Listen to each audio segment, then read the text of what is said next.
ETV Telugu news. రాష్ట్రాన్ని అప్పుల ఊపిలోకి నెట్టింది Congress BRS పాలనేనని కేంద్ర మంత్రి కిషన్ రెడ్డి విమర్శించారు. అభివృద్ధికి ఆ పార్టీలు అడ్డుపడ్డాయని, ప్రజల్లోకి వారి వైఫల్యాలను బలంగా చాటాలని బీజేపీ నాయకులకు సూచించారు. హైదరాబాద్ నాంపర్ల బీజేపీ రాష్ట్ర కార్యాలయంలో జరిగిన ప్రజా ప్రతినిధుల సమావేశంలో ఆయన వ్యాఖ్యలు చేశారు. రాష్ట్ర ఇన్ఛార్జీలు సునీల్ బన్సన్, అభయ్ పాటిల్, ఎంపీలు, ఎమ్మెల్యేలు, ఎమ్మెల్సీలు పాల్గొన్నారు. స్థానిక సంస్థల ఎన్నికలు, రాష్ట్ర రాజకీయాలపై భవిష్యత్ కార్యాచరణను చర్చించారు. ప్రత్యామ్నాయ రాజకీయ శక్తిగా బీజేపీ ఎదగాలని ఆకాంక్షించిన కిషన్ రెడ్డి కేంద్ర ప్రభుత్వం అందజేస్తున్న నిధులు, పథకాలను ప్రజలకు వివరించాలని నేతలకు సూచించారు. రాష్ట్రాభివృద్ధి కోసం బీజేపీనే మార్గదర్శిగా నిలుస్తుందని ధీమా వ్యక్తం చేశారు. కనీస అభివృద్ధి కార్యక్రమాలు నిర్వహించలేనటువంటి పరిస్థితి ఈ రాష్ట్రంలో ఉంది. కాబట్టి ఖచ్చితంగా తెలంగాణ ప్రజలను సంఘటితం చేసి తెలంగాణ ప్రజల ఆకాంక్షలకు అనుగుణంగా ఈరోజు ప్రతి భారతీయ జనతా పార్టీ కార్యకర్త ముందుకెళ్లాల్సినటువంటి అవసరం ఉంది. ప్రజలకు ధైర్యం కల్పించి ప్రజల మద్దతు కూడగట్టి ఖచ్చితంగా ప్రత్యామ్నాయ శక్తిగా మనం ఎదగాలి. దానికోసం మనం అందరం ప్రయత్నించాలి. అందుకోసమే రానున్న రోజుల్లో అనేక కార్యక్రమాలు మండల్ లెవెల్లో వర్క్ షాప్స్ నిర్వహించుకోవాలి, శిక్షణ తరగతులు ఏర్పాటు చేసుకోవాలి, కొత్త నాయకత్వం రావాలి. ఖచ్చితంగా తెలంగాణ ప్రజల కోసం మనం అనేక రకాల ఉద్యమాలకు మనం వెనకాడవలసిన అవసరం లేదు. ఈ తెలంగాణ అభివృద్ధి కోసం కేంద్ర ప్రభుత్వం అంకిత భావంతో ప్రయత్నం చేస్తాం.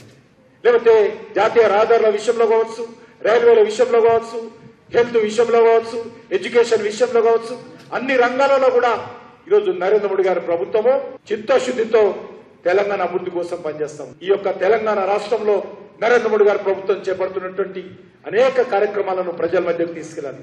ఈరోజు పేదవారికి ఇస్తున్నటువంటి 5 కేజీల బియ్యం కావచ్చు, గ్రామ పంచాయతీలకు ఆర్థిక సహకారం కావచ్చు, రైతు కూలీలకు మనిరేగా ఉపాధి కార్యక్రమాలు కావచ్చు, ఈ రకంగా తెలంగాణ రాష్ట్రంలో ఏకకాలంలో 40 రైల్వే స్టేషన్లు అభివృద్ధి చేసినటువంటి ముఖమాన్ని అడుగుతా ఉన్నాను.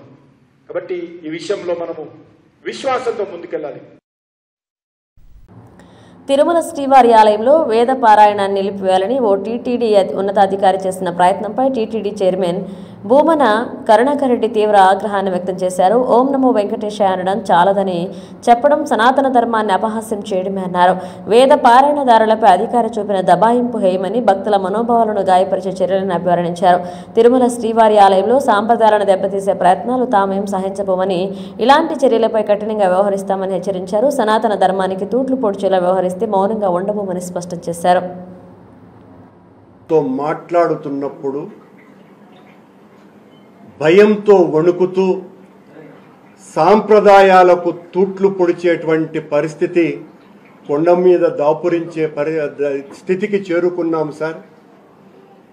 వేదం ఎందుకు, వేదం చదవటం ఎందుకు అని అధికారి మాట్లాడితే నోరు మెదపలేనటువంటి స్థితిలో మేమున్నాము అని అంటే, స్వామి ఆలయంలో ఎంత అపచారానికి శ్రీకారం చుట్టారు ఈ కూటమి ప్రభుత్వంలో ఉన్నటువంటి అధికారి అన్నటువంటి విషయాన్ని చెప్పదలుచుకున్నా. అక్కడ ఉన్నటువంటి అర్చకులు, వేద పండితులు వీళ్ళెవ్వరూ కూడా తరాలుగా మౌనంగా వాళ్ళ బాధని ఏనాడు కూడా ఎప్పుడైనా సమస్యలు వచ్చినప్పుడు వ్యక్తీకరించకుండా వేదాన్ని చదువుతూ పఠిస్తూ దేవాలయ ప్రాశస్త్యాన్ని వేనోళ్ల ప్రాభవం కలిగించటానికి కృషి చేస్తున్నటువంటి ఆ మహాపురుషులు, దివ్య ప్రభులు అయినటువంటి వేద పారాయణదారుల మీద వేదం చదవకండి, అవసరమేమున్నది, వేదం వద్దు మనకు, మీరు ఓం నమో వెంకటేశాయ అంటే చాలు కదా, ఎవరికి అర్థమవుతుందయ్యా వచ్చినటువంటి భక్తులకి, ఒక్కరికి కూడా అర్థం కానటువంటి వేదమేంది మీరు మాట్లాడేది చదివేది అని దబాయింపుతో అన్నటువంటి అధికారి యొక్క నిర్వాకం. పిఠాపురం రూరల్ వివర వద్ద జరిగిన ఘోర రోడ్డు ప్రమాదంలో మృతుల సంఖ్య 3కు చేరింది. నిన్న మల్లాం నుండి వస్తున్న ఆటోను ఇటుకల వ్యాన్ ఢీకొనడంతో ఈ ప్రమాదం జరిగింది. పిఠాపురం ప్రభుత్వ ఆసుపత్రికి చేరుకున్న వైఎస్ఆర్సీపీ ఇన్ఛార్జ్ వంగా గీత మృతుల కుటుంబాలను పరామర్శించారు. ఈ సందర్భంగా మాట్లాడుతున్న ఆమె ఈ విషాద సమయంలో బాధిత కుటుంబాలకు ప్రభుత్వం తక్షణ సహాయం అందించాలన్నారు. బాధిత కుటుంబాలకు వైఎస్ఆర్సీపీ పూర్తిగా అండగా ఉంటుందని హామీ ఇచ్చారు. బాధితులకు న్యాయం జరగాలని, వారికి ఆర్థిక సాయం మరియు అవసరమైన అన్ని సత్వర చర్యలు తీసుకోవాలని ప్రభుత్వానికి విజ్ఞప్తి చేశారు. పిఠాపురం నియోజకవర్గంలో విరవాడ గ్రామం దగ్గర నిన్న ఒక దుర్ఘటన, బాధ కలిగించే ఒక సంఘటన జరిగింది. యాక్సిడెంట్ ఒకటి, ఆటో యాక్సిడెంట్. అందులో మల్లాం గ్రామానికి చెందిన 2 వ్యక్తులు, అదేవిధంగా విరవ గ్రామానికి చెందిన ఒక వ్యక్తి, మొత్తం 4 ఉన్నారు ఆటోలో. ఒక అతనికి తీవ్రమైన గాయాలు జరిగినాయి. అదేవిధంగా ఈ 3 కూడా కాలం చేయడం జరిగింది, చనిపోవడం జరిగింది హెడ్ ఇంజరీస్ అవడం వల్ల.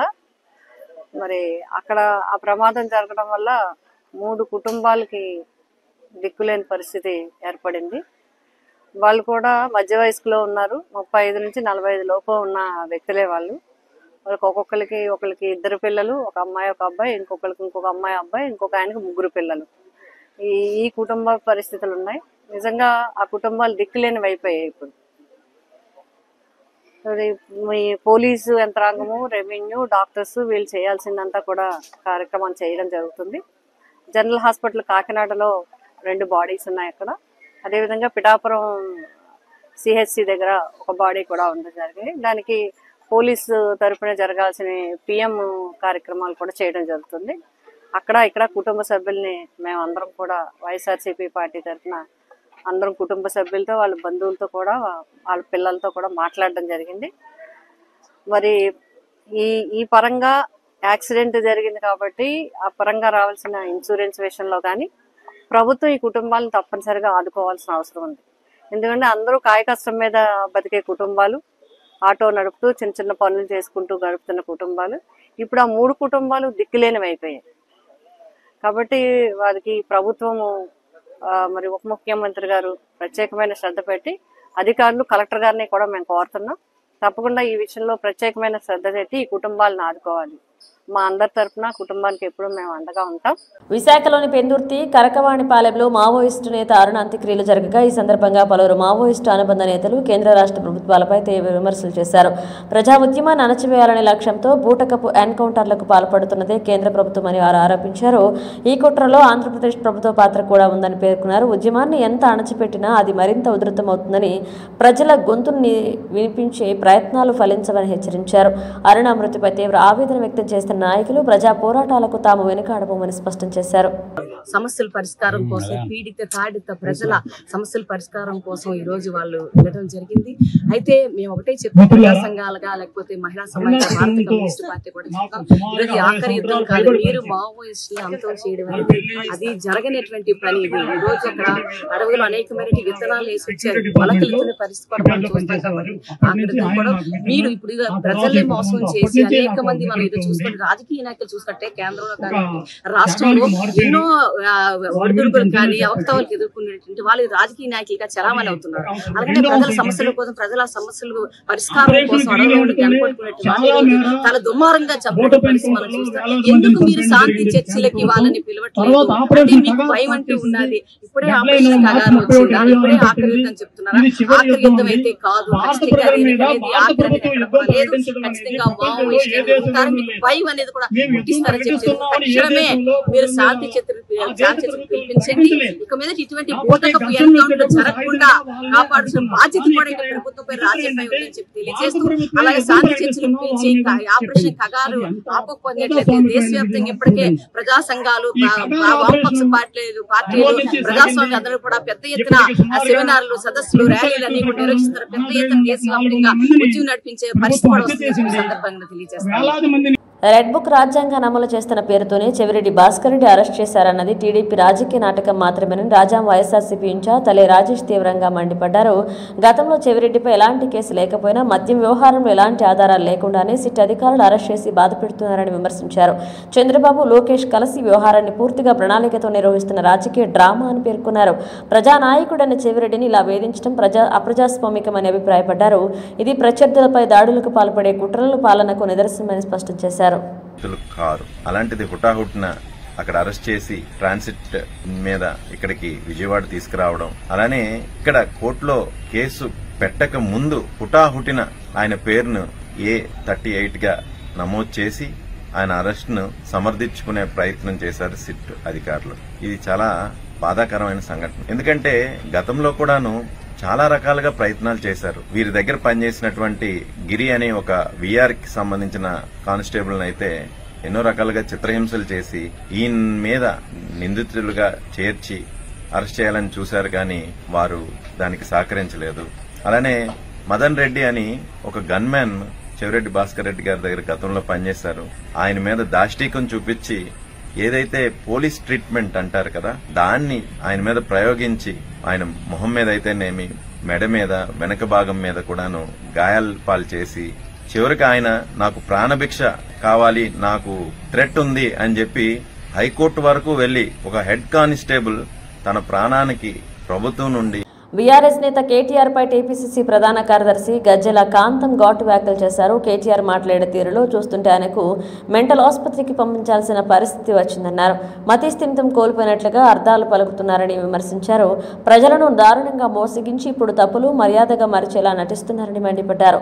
తెలంగాణలో ప్రజలు బీఆర్ఎస్ కు తగిన బుద్ధి చెప్పారని, ఇంకా పాఠాలు రాని వారికి ప్రజలే తుది తీర్పు వినిపిస్తారన్నారు. కాంగ్రెస్ పాలనపై విమర్శలు చేసే అర్హత బీఆర్ఎస్ కు లేదని గజ్జెల కాంతం గారు స్పష్టం చేశారు. ఎమ్మెల్యేగా ఉన్నాడు, అంతకుముందు మాజీ మంత్రిగా 10 ఏళ్లు పనిచేశాడు. మరి అలాంటి ఏది కూడా ఆలోచించకుండా, రాజ్యాంగాన్ని గౌరవించకుండా, చట్టాలను గౌరవించకుండా ఇష్టం వచ్చినట్టు నోటికొచ్చినట్టు మాట్లాడుతున్నాడు. అంటే ఊళ్ళే కూలి వేసుకున్నటువంటి కూలన్నా కూడా అట్లా మాట్లాడు. అంతకన్నా అధ్వానంగా కేటీఆర్ అనేటోడు మాట్లాడుతున్నాడు. ఊళ్ళే వార్డు మెంబర్ కూడా మాట్లాడు అటువంటి బూతులు, అటువంటి మాటలు. అంటే అలాంటి సంస్కరణ లేకుండా మరి ముఖ్యమంత్రి గారిని మాట్లాడుతున్నాడు. ఈ రాష్ట్రానికి తండ్రి లాంటి వాడు ముఖ్యమంత్రి. మరి అలాంటి ముఖ్యమంత్రిని ఇష్టం వచ్చినట్టు మాట్లాడడం అంటే మరి వానికి మతిస్థిమితం లేకుండా పోయింది అనేది తెలంగాణ ప్రజలకు అర్థమవుతుంది. ఎందుకంటే ఇయల్లో కేసులు, ఒకవేళ మా ముఖ్యమంత్రి రేవంత్ రెడ్డి గారు కక్ష సాధింపు ధోరణి అయితే కాంగ్రెస్ పార్టీ అధికారులకు వచ్చినాడే 2023 డిసెంబర్ 7 తారీఖు నాడు ప్రమాణ స్వీకారం చేసినాక వెంటనే కేసీఆర్ను, కేటీఆర్ను, హరీష్ రావును వీళ్ళందరినీ అరెస్ట్ చేసేది ఉండే. కానీ మా ముఖ్యమంత్రి రేవంత్ రెడ్డి గారు కక్ష సాధింపు ధోరణిలో పోవడం లేదు. ఖచ్చితంగా మా ముఖ్యమంత్రి రేవంత్ రెడ్డి గారు భారత రాజ్యాంగాన్ని గౌరవిస్తున్నాడు, చట్టాలను గౌరవిస్తున్నాడు. కాబట్టి చట్టం వెళ్తుంది. ఎవరు తప్పు చేసినా, ఈ దేశ ప్రధానమంత్రి తప్పు చేసినా, ముఖ్యమంత్రులు తప్పు చేసినా, ఎమ్మెల్యేలు తప్పు చేసినా, ఎంపీలు తప్పు చేసినా, చివరికి వస్తే గ్రామంలో ఉన్నటువంటి వార్డు మెంబర్ తప్పు చేసిన చట్ట ప్రకారం చర్య తీసుకుంటారు. ఇది ప్రజలు ఎన్నుకున్న ప్రభుత్వము. ప్రజలందరూ కోరుకున్నారు. ఎవరు ప్రజల రక్తం పీల్చుకున్నారో, ఎవరు ప్రజల సొమ్ము తిన్నారో, ప్రభుత్వం సొమ్ము తిన్నారో, అక్రమంగా దోపిడీ చేశారో అలాంటి వాళ్ళను ఖచ్చితంగా వాళ్ళ మీద చట్టపరమైన చర్య తీసుకోవాలన్నటువంటి లక్ష్యంతోనే మరి కాంగ్రెస్ పార్టీకి ఓట్లేసి కాంగ్రెస్ ప్రభుత్వాన్ని ఏర్పాటు చేసుకున్నారు తెలంగాణ. హైదరాబాద్ ఎల్బీ స్టేడియంలో జరిగిన అంతర్జాతీయ యోగా దినోత్సవ వేడుకల్లో హీరోయిన్ మీనాక్షి చౌదరి పాల్గొన్నారు. ఆరోగ్యంగా జీవించేందుకే యోగా ఎంతో ముఖ్యమని ఆమె అభిప్రాయపడుతూ యువత అందరూ రోజు యోగాను ప్రాథమికంగా అమలు పరుచుకోవాలని సూచించారు. ఈ కార్యక్రమంలో పలువురు విద్యార్థులు, మహిళలు, ఆరోగ్య ప్రేమికులు భారీగా పాల్గొనగా మీనాక్షి ఉత్సాహంగా యోగాసనాలు చేసి అందరికీ ఆకర్షణగా నిలిచారు. యోగా ద్వారా శరీరానికి, మనసుకు శాంతి లభిస్తుందంటూ సందేశం ఇచ్చారు. To come to this event, I think is an honor to be able to give back in a small way on what I truly believe in, and I think I'm very, very excited to see all of you come here do yoga today. So chala excited ga unnanu. Thank you so much. Thank you. BRS MLA Nayani Rajender Reddy కీలక వ్యాఖ్యలు చేస్తూ కొండా మురళిపై పరోక్షంగా warning ఇచ్చారు. BC card వేసుకుని చేసిన తప్పులు నెట్టుకొస్తున్నాయని భావించొద్దని స్పష్టం చేశారు. నోటికి వచ్చిందే మాట్లాడితే పార్టీ ఊరుకోదని హెచ్చరించారు. ఏవైనా సమస్యలు ఉంటే పార్టీ అధిష్టానం దృష్టికి తీసుకువెళ్లాలన్నారు. చేసిన పాపాలన్నీ కులాన్ని అడ్డం పెట్టుకుంటే పోతాయా అని ప్రశ్నించారు.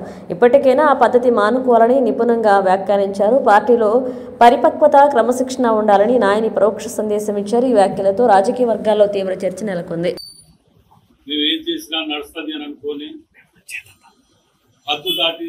పార్టీకి నష్టం జరిగే విధంగా ఉండకూడదు. ఇప్పుడు రాబోయే ఎలక్షన్స్ ఉన్నాయి. ఈ ఎలక్షన్ల సమయంలో, లోకల్ బాడీ ఎలక్షన్ల సమయంలో ఇలాంటి కొన్ని ఏదైనా ఉంటే సమస్య ఉంటే కూర్చొని మాట్లాడుకోవాలి, సబ్జెక్ట్ ఏదో ఉంటే చెప్పుకోవాలని మొదటికెళ్ళి కూడా నటరాజన్ గారు వచ్చినప్పుడు చెప్పడం జరిగింది మీటింగ్లలోనే, మీనాక్షి నటరాజన్ గారు. మరి అది కూడా లేకుండా సీనియర్లు అనుభవం ఉన్న వ్యక్తులు కూడా మరి నోటికి వచ్చినట్టు ఎక్కడ పట్టి అక్కడ మాట్లాడితే పార్టీ చూసుకుంటూ క్షమించది, అది ఎవరి ఇది కాదు. మరి మేము ఏమైనా చేస్తాము, మాకు నచ్చింది చేస్తాము, మేము నచ్చింది మాట్లాడతాము. ఏమనంటే బీసీ కార్డు అడ్డం పెట్టుకుంటాం, లేకపోతే రెడ్డి కార్డు అడ్డం పెట్టుకుంటాం, లేకపోతే ఎస్సీ కార్డు అడ్డం పెట్టుకుంటాం అని అంటే ఈడ నడవది, ఈడ కార్డ్స్ పనిచేయది. ఈడ అన్ని కులాల జాతులలో ఉన్నాం. ఈడ అంటే మీరు చేసిన పాపాలన్నీ కులాలు అడ్డం పెట్టుకుంటూ పోతాయా? ఆ పద్ధతి మానుకోండి. ఎవరే గాని పార్టీకి లోపడి ఉండాలి, పార్టీకి కట్టుబడి పని చేయాలి. మీ కష్టం సుఖం మీద ఉంటే అధిష్టానం ఉంటది, మీద పోయి చెప్పుకోవాలి. అంతేగాని ప్రతి దానికి ఏది రోడ్డు మీద పడి నేను ఏదో చెప్తే ఏదో ఇవ్వను ఏదో అనుకుంటే ఇదైతే అనుకుంటే మంచి పద్ధతి కాదు. ఓ బాధ్యత గల ఉండి కూడా అలాంటి వ్యవహారాలలో మంచి చెడు ఆలోచించాలని మేము చెప్తున్నాం. వేములవాడ రాజన్న ఆలయాన్ని సందర్శించారు ప్రభుత్వ ఎమ్మెల్యే ఆది శ్రీనివాస్. బీఆర్ఏ ప్రభుత్వంపై తీవ్ర విమర్శలు చేశారు. బనకచర్ల ప్రాజెక్టు అనైతిక పరిస్థితులకు కారణమైనది గత బీఆర్ఎస్ ప్రభుత్వమేనన్నారు. హరీష్ రావు అబద్దాలు ఆడడంలో దిట్టాగా మారాడని విరుచుకుపడ్డారు. బనకచర్ల ప్రాజెక్టు పేరుతో బీఆర్ఎస్ నేతలు తమ రాజకీయ పబ్బం గడుపుకోవడానికి ప్రయత్నిస్తున్నారని ఆరోపించారు. ప్రజల ప్రయోజనాల కోసం అవసరమైతే సుప్రీంకోర్టుకు వెళ్లైన బనకచర్ల ప్రాజెక్టును అడ్డుకుంటామని స్పష్టం చేశారు. రాష్ట్ర ప్రజల హక్కులను కాపాడడమే తమ లక్ష్యం అన్నారు.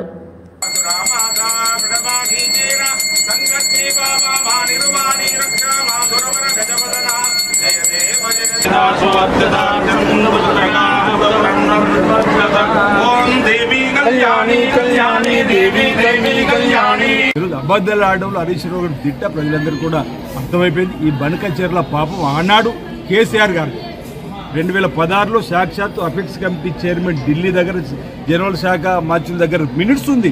3000 టీఎంసీలు ఉన్నాయి. అసలు 3000 టీఎంసీ ఎక్కించి వస్తున్నాయి. ఇప్పుడు ఆయన చెప్పాలి, కనుక్కున్నటువంటి ఆ కేసీఆర్ గారు చెప్పాలి. మనకు 968 టీఎంసీలు, మనకు 400 పై టీఎంసీలు ఆంధ్రకు వాడుకోవాలని చెప్పని ఈరోజు అంటే మనము మిగులు జలాలకు ఎక్కడ కూడా అనుమతులు రావు. ఆయకట్టుకు సంబంధించి నికర జలాలపైనే మనకు అనుమతులు వస్తాయి. ఈరోజు మిగులు జలాల గురించి వాళ్ళు మాట్లాడుతున్నారు. కృష్ణాలో కూడా మనకు 299కే పరిమితం చేసిన వీళ్ళ స్మితా సబర్వాల్ గారు చేసినటువంటి నిర్వాహకం వల్ల, ఆ ప్రభుత్వం చేసినటువంటి నిర్వాహకం వల్ల దానిపైన కూడా ఇప్పుడు గోదావరి రివర్ బోర్డు దగ్గర మనం ఆబ్జెక్షన్ చెప్తున్నాం, కృష్ణా రివర్ బోర్డు దగ్గర మనం ఆబ్జెక్షన్ చెప్తున్నాం. ముఖ్యమంత్రి గారి స్థాయిలో నీటిపారుదల శాఖ మంత్రి ఉత్తమ్ కుమార్ రెడ్డి గారు అందరూ కూడా అధికారులతో నిన్నటి రోజు కూడా కలిసారు. ఇక్కడ బీజేపీ పాత్ర ఏందో చెప్పాలని చెప్పంటారు. ఇప్పుడు బీజేపీ కిషన్ రెడ్డి గారు నిన్నటి రోజు ముఖ్యమంత్రి గారి సారథ్యంలో కలిసి వెళ్ళుంటే ఈరోజు ప్రజలకు అనుమానాలు రాకుండా తాగి ఉంటుండే. ఈరోజు చంద్రబాబు నాయుడు గారు మద్దతు ఇస్తున్నటువంటి బీజేపీ ఆధారబాధారికి అనుమతి ఇచ్చే ప్రయత్నం చేస్తున్నప్పుడు కిషన్ రెడ్డి గారు కలిసిపోతాడు. ఒకరోజు ముందు వారు పోయేసి అసలు వారు విడిగా కలిసినప్పుడు ఏం చెప్పారని ఇప్పుడు ప్రజలకు చెప్పాల్సిన బాధ్యత భారతీయ జనతా పార్టీ పైన ఉంది. ఏదేమైనా ఈరోజు తెలంగాణ ప్రజల రైతాంగానికి సంబంధించినటువంటి బనకచర్లను ఎట్టి పరిస్థితుల్లో మేము అనుమతులు ఇస్తే ఊరుకుడులే అని చెప్పండి నిన్నటి రోజు చెప్పడం జరిగింది. మన ఆబ్జెక్ట్ స్ట్రాంగ్గా ఫైల్ చేసినాం. ఈరోజు Godavari river board, Krishna river బోర్డులో ఆబ్జెక్ట్ చెప్పినాం. ఈరోజు కేంద్ర జనరల్ శాఖ దగ్గర చెప్తా ఉన్నాం, ప్రధానమంత్రి చెప్తాం. ఒకవేళ ఇది కాకుండా సుప్రీంకోర్టు దగ్గరకు వెళ్ళైనా న్యాయస్థానాన్ని దగ్గర తెలంగాణకు న్యాయం జరగాలని చెప్పండి కాంగ్రెస్ పార్టీ ప్రభుత్వం పోరాటం చేస్తుంది. ముఖ్యమంత్రి రేవంత్ రెడ్డి గారి నాయకత్వం, ఉత్తమ్ కుమార్ నాయకత్వం. బీఆర్ఎస్ నేతలు కేటీఆర్, సంతోష్ కుమార్ కవిత ఫోన్లను ట్యాప్ చేశారని సిపిఐ సీనియర్ నేత గోనె ప్రకాష్ రావు సంచలన ఆరోపణలు చేశారు. ఈ కుట్రలన్నీ మాజీ సీఎం కేసీఆర్కు తెలిసే జరిగాయని చెప్పారు. మాజీ ఐపీఎస్ అధికారికి చెందిన ఫోన్ ట్యాపింగ్ రిపోర్టును కేసీఆర్, సంతోష్ రావులకు అందించారని ఆరోపించారు. ఓటుకు నోటు కేసులోనూ ఫోన్ ట్యాపింగ్ జరిగిందని గుర్తు చేశారు. బీఆర్ఎస్ పాలనలో రాజకీయ నాయకులు, వ్యాపారవేత్తలు, సినీ ప్రముఖుల ఫోన్లు ట్యాప్ చేయబడినట్లుగా వెల్లడించారు. ఇది దేశ చరిత్రలో ఏ రాష్ట్రంలోనూ జరగనిది అని విమర్శించారు. ఫోన్ ట్యాపింగ్ ఘటనపై కేంద్ర బీజేపీ ప్రభుత్వం విచారణ జరిపించాలని గోనె ప్రకాష్ డిమాండ్ చేశారు. ఈ ఆరోపణలతో తెలంగాణ రాజకీయాల్లో కలకలం రేపుతుంది. లేకపోతే సంతోష్ చెప్పి కవితకు సంతోషపడదు కదా. హరీష్ రావు గారి పేరు చెప్పిండు. వాళ్ళు ఫ్యామిలీ మెంబర్స్ కదా, ఒక కుటుంబం కదా, కుటుంబ పాలన కదా, రీజనల్ పార్టీ కదా. ఒకటండి, ముఖ్యమంత్రి మొదట అవకాశం ఇచ్చారు. కొంత మెప్పు పొందడానికి కూడా వీళ్ళు కొద్దిగా అవుతుందో ఆయన కోసం ప్రమోషన్స్ ఇచ్చారు. ప్రభాకర్ రావు రిటైర్ అయినందుకు ఇచ్చారు. రాధాకృష్ణ రావుకి 2 సార్లు ఇచ్చారు.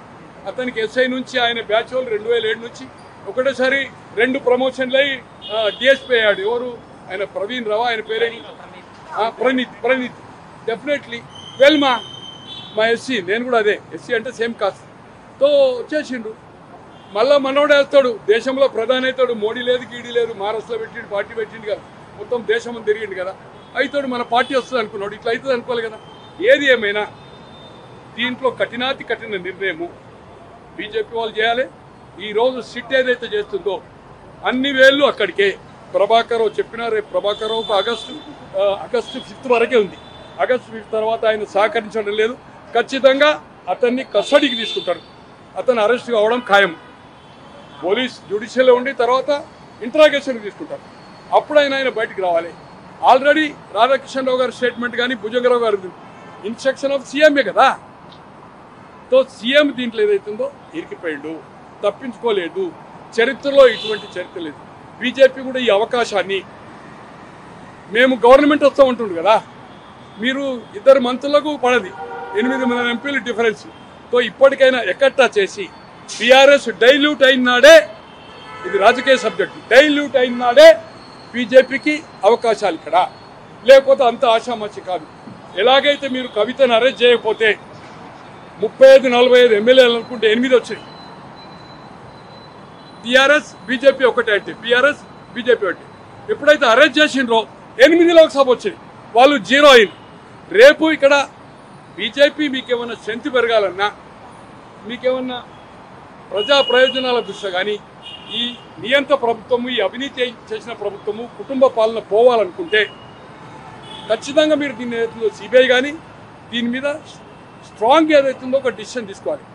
కాళేశ్వరం అంశంపై సీఎం రేవంత్ రెడ్డి చంద్రబాబు కలిసి పనిచేస్తున్నారన్న బీఆర్ఎస్ ఆరోపణలను ఖండించారు ఎంపీ చామల కిరణ్ కుమార్ రెడ్డి. ఇవన్నీ తప్పుడు ప్రచారమేనన్నారు. ప్రజలు కాళేశ్వరం అవకతవకలపై స్పష్టమైన అవగాహన పెంచుకుంటున్నారని, ఇప్పుడు బీఆర్ఎస్ను నమ్మే పరిస్థితి ఎవరికీ లేదన్నారు. గతంలో రాయలసీమ ఎత్తిపోతల పోతిరెడ్డిపాడు ప్రాజెక్టులు జరుగుతున్నప్పుడు బీఆర్ఎస్ ఎందుకు మౌనంగా ఉంది అని ప్రశ్నించారు. నీటి హక్కుల విషయంలో రాజకీయ ప్రయోజనాల కోసం తప్పుడు ఆరోపణలు చేయడం అనైతికమన్నారు. రాష్ట్రాల మధ్య సహకారం అవసరమని, అభివృద్ధి విషయంలో పార్టీ భేదాలు మర్చిపోవాల్సిన అవసరం ఉందని చామల స్పష్టం చేశారు. పాలమూరు రంగారెడ్డి గాని, దాని మీద ఉన్నటువంటి శ్రీశైలం నుంచి ఏదైతే టన్నల్ వేసి నల్గొండ జిల్లాకు నీళ్లు తీసుకుపోయి అక్కడ కొద్దిగా టీఎంసీని కాపాడుకునే ప్రయత్నం చేయలేదు.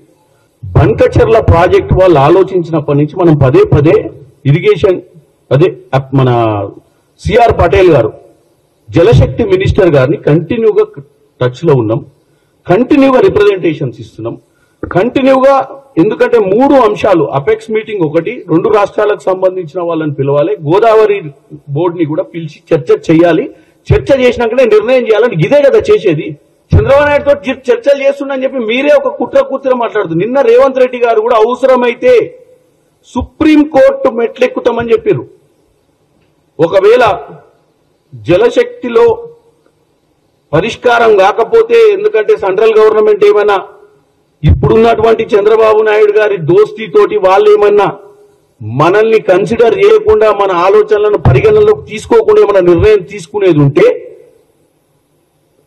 డెఫినెట్ గా సుప్రీంకోర్టు మెట్లెక్తా అని చెప్పినటువంటి ముఖ్యమంత్రిని ఎట్లా తప్పుతో కొట్టేయాలని చూస్తారు చెప్పండి మీరు. తెలుగు రాష్ట్రాల్లోని బంజారా పీఠాధిపతులకు తిరుపతిలోని హాతీరాం బావాజీ మఠంలో పూజలు చేసే అవకాశం కల్పించాలని బీఆర్ఎస్ ఎమ్మెల్సీ కవిత టీటీడీ చైర్మన్ బీఆర్ నాయుడును కోరారు. హైదరాబాద్లో పలు బంజారా పీఠాధిపతులతో కలిసి ఆమె విజ్ఞప్తి చేశారు. ఈ నెల 30న జరగనున్న హాతీరాం బావాజీ జయంతి సందర్భంగా పీఠాధిపతులు, పూజారులకు మఠంలో ప్రత్యేక పూజలు, నైవేద్యం సమర్పించేందుకు అనుమతించాలన్నారు. దీనిపై సానుకూలంగా స్పందించిన బీఆర్ నాయుడు త్వరలో హాతీరాం మఠ నిర్వాహకులతో పాటు గిరిజన పీఠాధిపతులతో ప్రత్యేక సమావేశం నిర్వహిస్తామని హామీ ఇచ్చారు.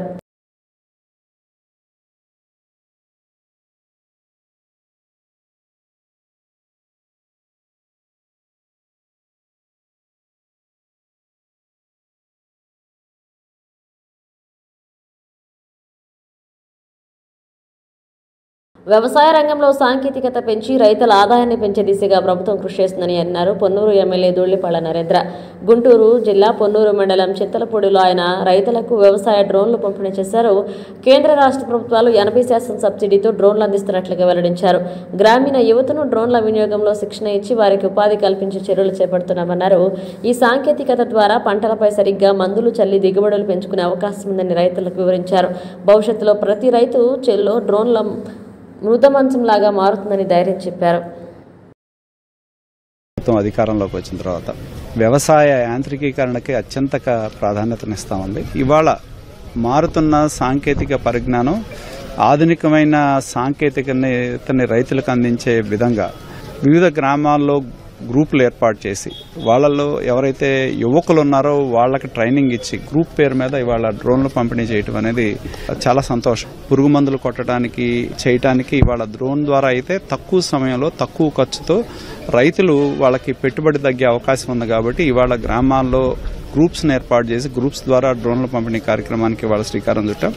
అలాగే మనకి చేబ్రోలు మండలంలో వేజన్ల గ్రామం, అలాగే పొన్నూరు మండలంలో 2 గ్రామాల్లో ఇవాళ డ్రోన్ల పంపిణీ కార్యక్రమం చేపడతా ఉంది.